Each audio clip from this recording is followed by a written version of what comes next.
Imagine a land where the ancient and the living exist side by side, where marble temples rise above cities that never sleep, where the sea is so blue it seems to belong to a different world entirely, and where every stone beneath your feet carries the weight of a civilization that shaped the course of human history.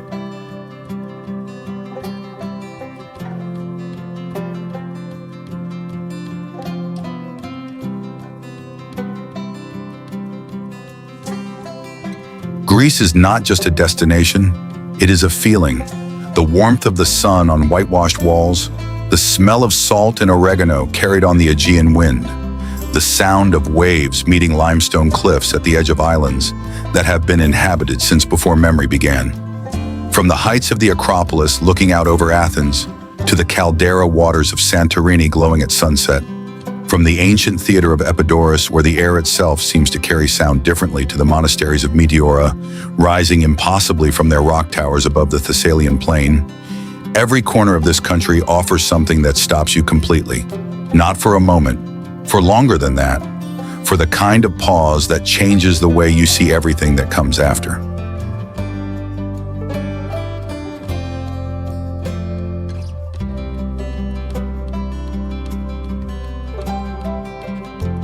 This is not just travel.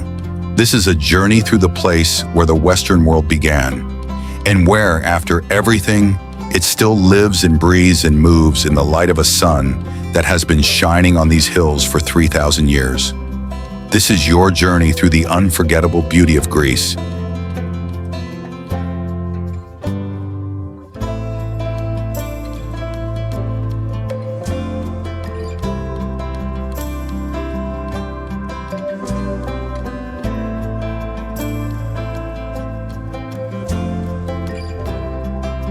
Athens.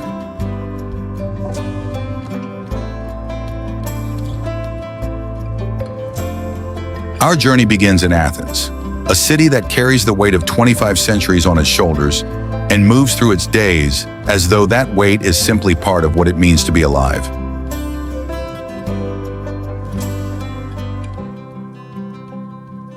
Everywhere you look, the ancient and the modern occupy the same space. A Roman arch framing a glass office building, a Byzantine church embedded in the corner of a busy intersection, and above all of it, visible from every rooftop and every hilltop and every cafe table in the city.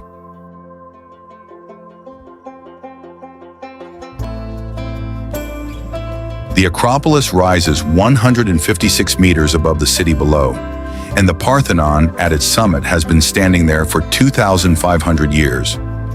Walking up through the Propylaea gateway and into the open plateau of the Sacred Rock, with the city spreading in every direction as far as the eye can reach, and the columns of the Parthenon catching the morning light ahead of you, is an experience that does not require explanation.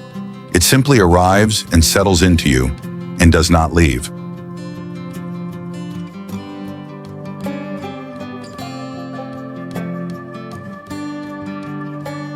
The Acropolis Museum sits at the base of the hill, and inside it the sculptures and friezes of the ancient temples are displayed in rooms whose glass floors reveal the archaeological layers below your feet. Centuries of human presence visible through the ground you're walking on. The caryatids of the Erechtheion stand in a climate-controlled room facing each other across the space between them, their stone drapery still falling in folds that a sculptor carved 24 centuries ago.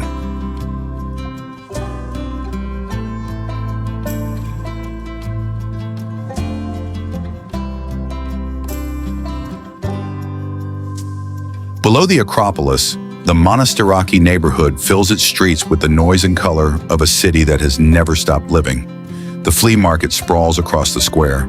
The cafe terraces overflow onto the pavements. The smell of souvlaki comes from every corner, and above it all, the lit Parthenon floats in the night sky. Still there, still watching, as it has been every night for longer than the city below it can remember.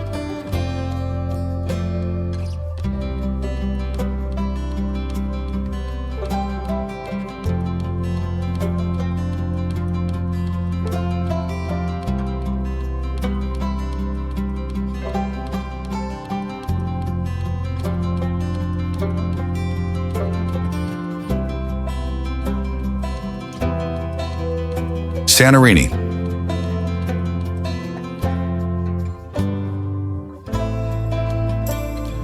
There are places in the world that you recognize the moment you arrive, not because you have been there before, but because the image of them has lived in your imagination for so long that the reality of standing inside it feels like the completion of something. Santorini is that place. The island is the remnant of a volcanic caldera, a collapsed crater filled with the deep blue of the Aegean, its inner walls of black and rust and cream, rising sheer from the water.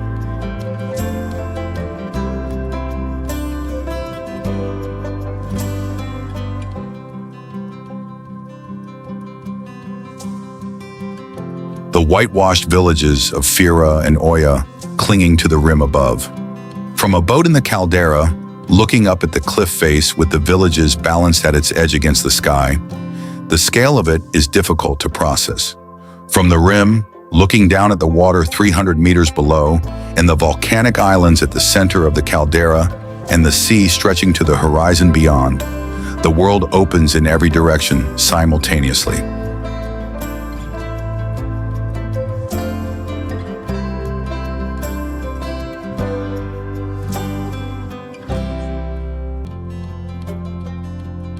Oia sits at the northern tip of the island, its white cubic houses and blue-domed churches stepping down the cliff face toward the water, the lanes between them narrow enough to touch both walls at once. In the late afternoon, the light on Oia changes. The white walls deepen to gold, the domes catch the color of the sky, and the caldera below shifts from blue to silver to rose as the sun moves toward the horizon. The viewing point fills.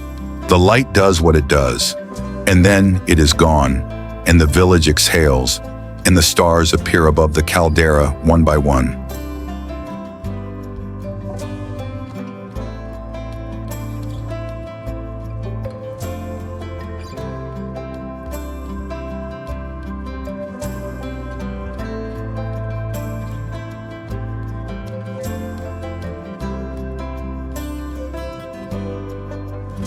The beaches of the island are unlike any others in Greece. Black sand formed from volcanic rock, the dark shore meeting the turquoise water in a contrast that photographs struggle to contain. The thermal springs of the volcanic islands at the caldera's center turn the sea around them to warm sulfur yellow, and the swimmers who float in them are surrounded by water that has been heated by the same geological forces that formed the island thousands of years before.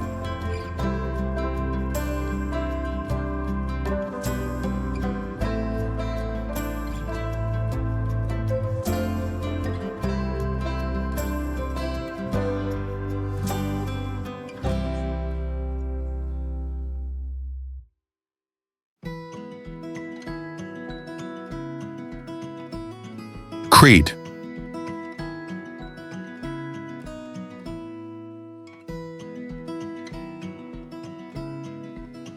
Fly south from Athens, and the island that appears below is larger than you expect. Longer, more mountainous, more various in its landscapes than the word island usually implies.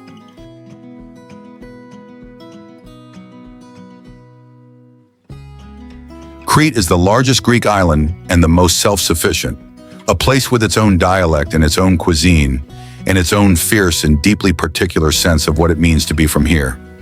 It is an island that does not need the mainland to complete it. The Palace of Knossos rises from the hills south of Heraklion, the great Bronze Age palace complex of the Minoan civilization, its walls still bearing frescoes of bull leapers and blue monkeys and lilies, its corridors descending through levels that reveal drainage systems and storage magazines and throne rooms from a world that existed 1,500 years before the classical Greece of Athens and Sparta.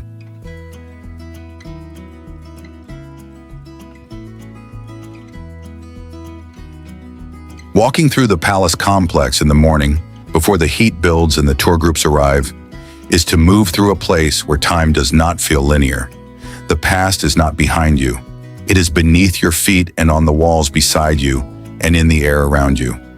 The island's landscape shifts as you move from north to south. The coastal resort towns of the north giving way to the spine of the White Mountains in the center. Snow-capped into spring, their foothills covered in olive groves and vineyards that produce the wine and oil that Crete has been trading with the rest of the Mediterranean world since the Bronze Age. The Samaria Gorge cuts through the White Mountains from the Omelos Plateau to the Libyan Sea, 16 kilometers of descent through a gorge whose walls narrow at their tightest point to less than 4 meters across, the rock rising 300 meters on both sides, the light coming in from directly above as a thin strip of blue.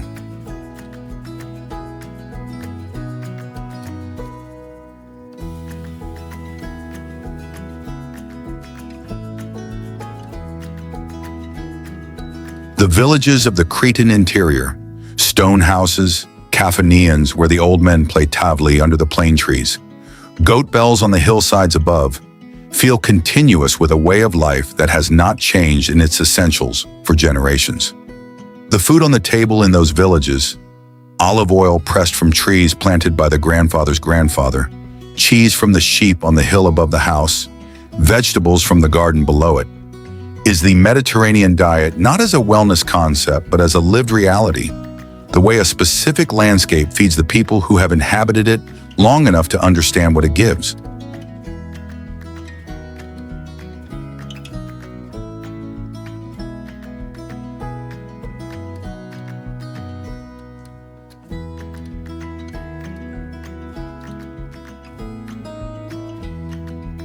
Delphi.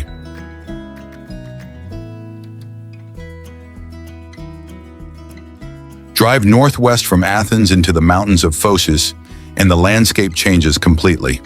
The flat Attic plain gives way to forested slopes, and the road climbs through switchbacks above a valley of olive trees that stretches to the Gulf of Corinth far below.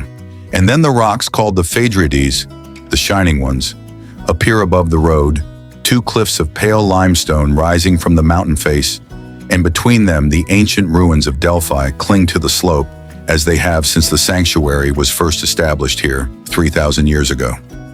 The site of Delphi descends the mountain in terraces, the sacred way leading up through the ruins of the treasuries built by the city-states of ancient Greece, past the columns of the Temple of Apollo, to the theater above it and the stadium above that, each level opening a wider view of the valley below and the sea beyond.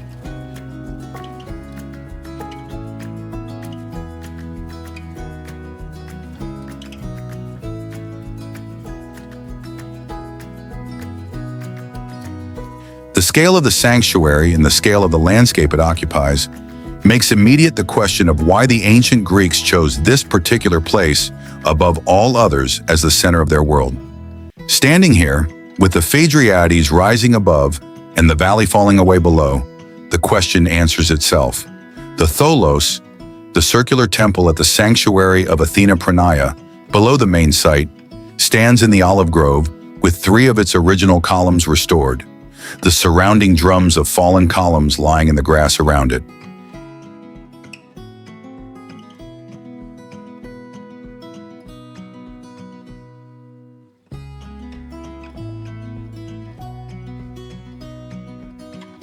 It is one of the most photographed ancient monuments in Greece and one of the most beautiful, its circular form and its setting in the grove, giving it a quality that the larger monuments above do not possess. Something intimate, something placed rather than imposed, something that fits its landscape as though the landscape shaped it.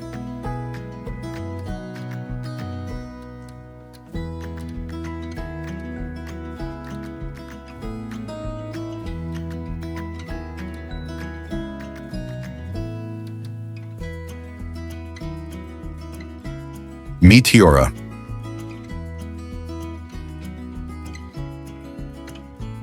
Nothing prepares you for Meteora. The photographs exist, and they are accurate, and they still do not prepare you.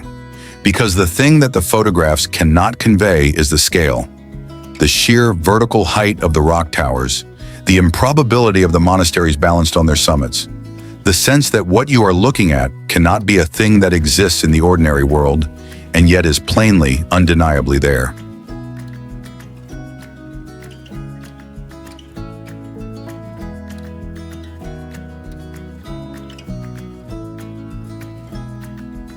The rocks of Meteora rise from the flat Thessalian plain in columns of conglomerate stone that reach heights of 400 meters, shaped by water and time into forms of theatrical improbability. Towers, mushrooms, sheer walls with overhangs that jut over the plain below. On the summits of the highest towers, monasteries built in the 14th century by monks who chose these heights precisely because they were unreachable, sight in their gardens of flowers and vegetable plots, the valley spreading in every direction far below.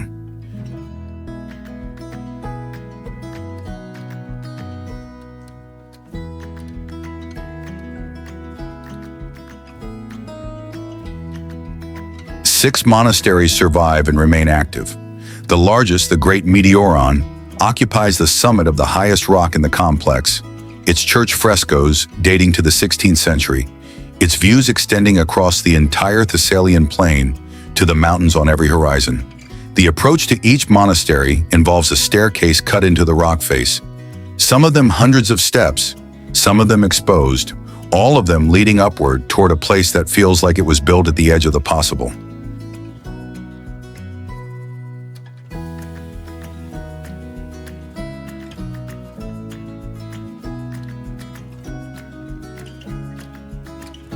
At dawn, before the mist has cleared from the valley, the rocks emerge from the white in sequence. First the nearest towers, then the farther ones, then the highest summits with their monastery buildings appearing through the last of the cloud. The light at that hour is unlike any other light in Greece, soft, horizontal, turning the pale rock to gold and leaving the valleys below still in shadow. Meteora at dawn is one of those experiences that exist in a different category from ordinary travel. The category of things that you carry with you intact, unchanged for the rest of your life.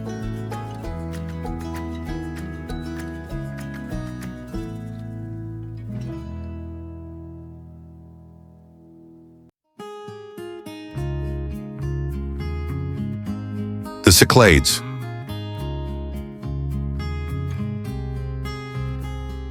Sail south from the port of Piraeus, and the Cycladic islands appear one by one. Each one distinct, each one the same in the ways that matter. White walls, blue water, the particular quality of Aegean light that the painters and the photographers keep returning to and never fully capture. Mykonos appears first, its windmills on the hill above the port, its white lanes too narrow for vehicles, its waterfront of fishing boats and cafe tables that fills in the morning and empties only late at night. The island moves at two speeds simultaneously, the slow speed of the village it has always been, and the fast speed of the resort it has become, and in the lanes of the old town, the two speeds exist side by side without apparent conflict.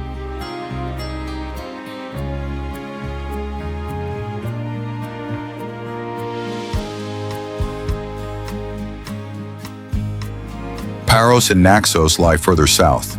Larger, quieter, their agricultural interiors of olive groves and marble quarries in hilltop villages, offering a version of Cycladic life that the tourism of the smaller islands has displaced. The marble of Naxos built the temples of ancient Greece. The quarries are still visible in the hills above the port town, and the colossal unfinished Kouros figures that were abandoned in the quarries 2,500 years ago still lie where the ancient sculptors left them, face up in the stone, as large as the landscape around them.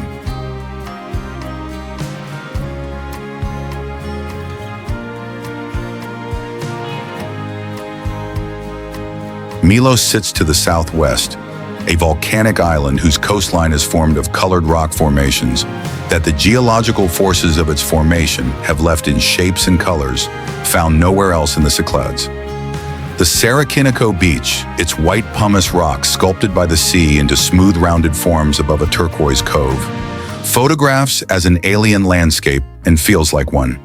The fishing village of Klima, its Cermata boathouses built directly into the base of the cliff, with their colored wooden doors opening onto the water, is the Cycladic village reduced to its simplest and most perfect form.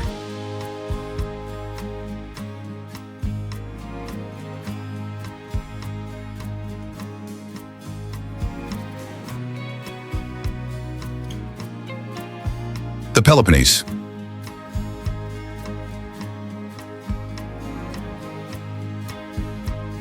Across the Corinth Canal, the narrow cut through the isthmus, the water of the Saronic Gulf visible far below through the canal walls, and the Peloponnese begins. A different peninsula, a different landscape, a different accumulation of history that makes the density of ancient sites in this region unlike anything else in Greece.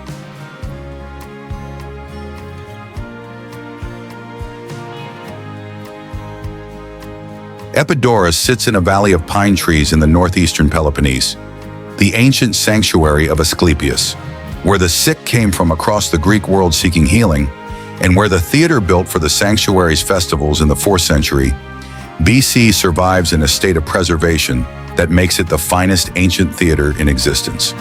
The stone seats for 14,000 spectators rise in a semicircle from the circular orchestra below, and the acoustics of the theater are so perfect that a coin dropped at the orchestra's center is heard clearly at the highest tier 60 meters away.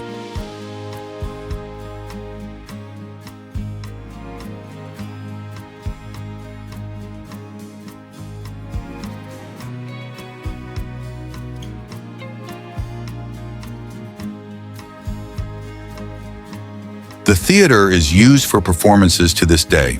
The plays that were written for stages like this one are still performed on this stage, in the same air, under the same sky. Mycenae stands on a hilltop above the Argive plain, the fortress citadel of the Bronze Age kingdom, whose golden power Homer recorded and whose ruins Schliemann excavated, finding the shaft graves and the golden masks that prove the Trojan world was not only a story.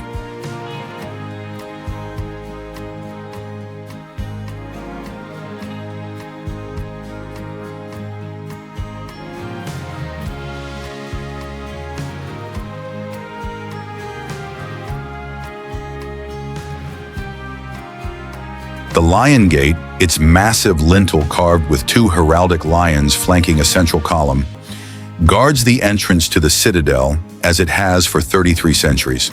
Beyond it, the ruins of the palace complex and the grave circles and the great Tholos tombs cut into the hillside below tell the story of a civilization of extraordinary power that ended suddenly and left its monuments in the hillside for the world to find. Mystras rises on a spur of Mount Tagatos above the Valley of Sparta, a Byzantine city abandoned after the Ottoman conquest in 1460. Its churches and palaces and noble houses standing in varying states of preservation on the steep hillside, its frescoes surviving in the chapels with colors that the mountain air has preserved through 5.5 centuries.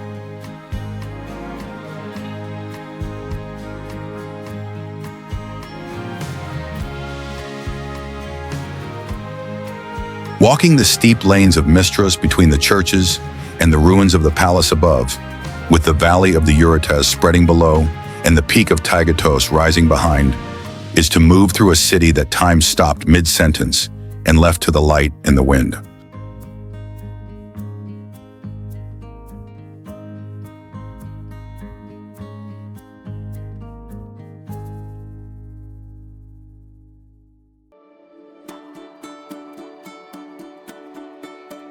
Greek food.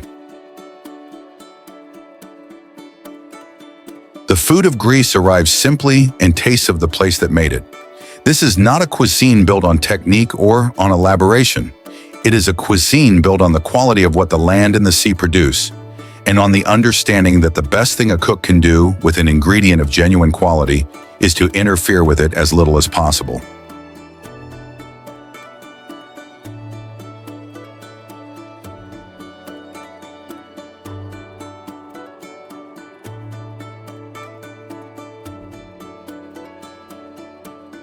The olive oil comes first, poured over everything, used as the medium in which everything is cooked, pressed from groves that in some cases have been producing olives for centuries. The best Greek olive oil, harvested early when the olives are still green, has a grassiness and a peppery finish that changes the character of everything it touches. On a piece of village bread, still warm from the wood oven, it needs nothing else.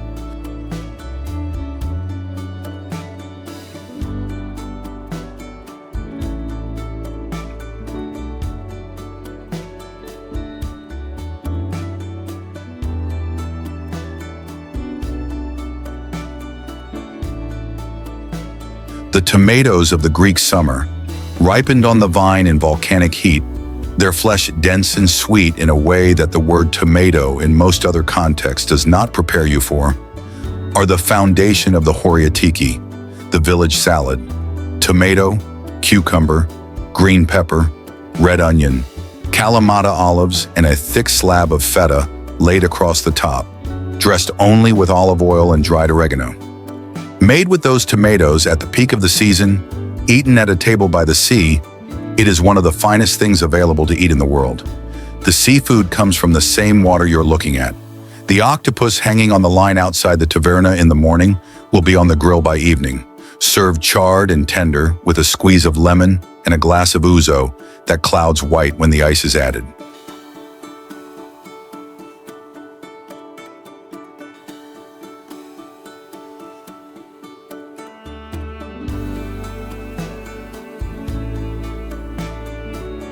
The sea bream from the fishing boat in the harbor will be on the plate within hours of leaving the water, its skin crisped and its flesh still tasting of the sea it came from.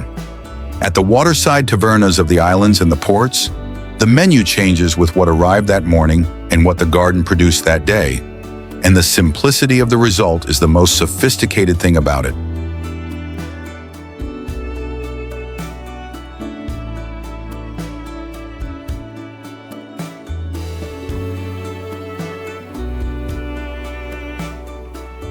The Mycenae table spreads across the surface and does not hurry. Tzatziki, taramo salata, militsano salata, 3 dips and a basket of bread to begin. Then the small dishes, spanakopita from the oven, domades from the pot, grilled halloumi from the fire, then the main, and the wine, and the conversation that follows the wine, and the time that passes without anyone counting it. Eating in Greece is not something you finish. It is something you stay inside until it is complete.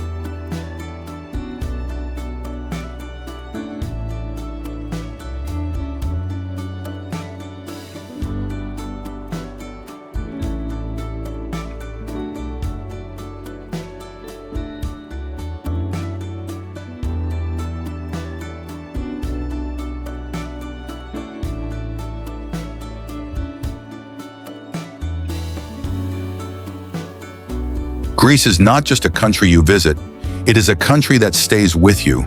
In the image of the Parthenon against an Athens evening sky, in the color of the Aegean seen from the rim of the Santorini caldera,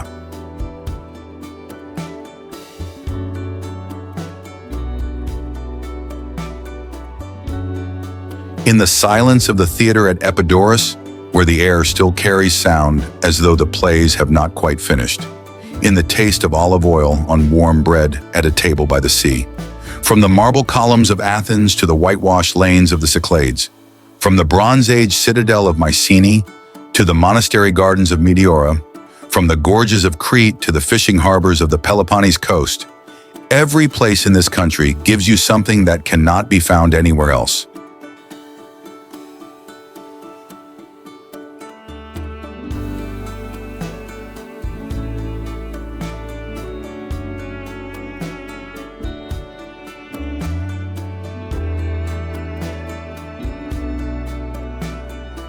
A beauty that is old and alive at the same time, a warmth that belongs to the people as much as to the sun, a sense, arriving quietly and staying permanently, that you are standing inside something that matters.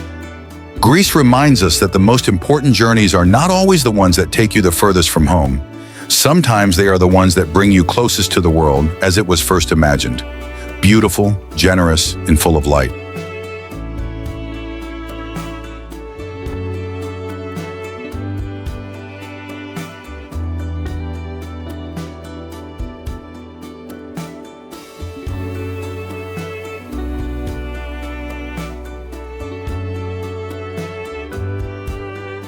If this journey moved you, don't forget to like, share, and subscribe, because the world is full of wonders, and your next adventure is already waiting to begin.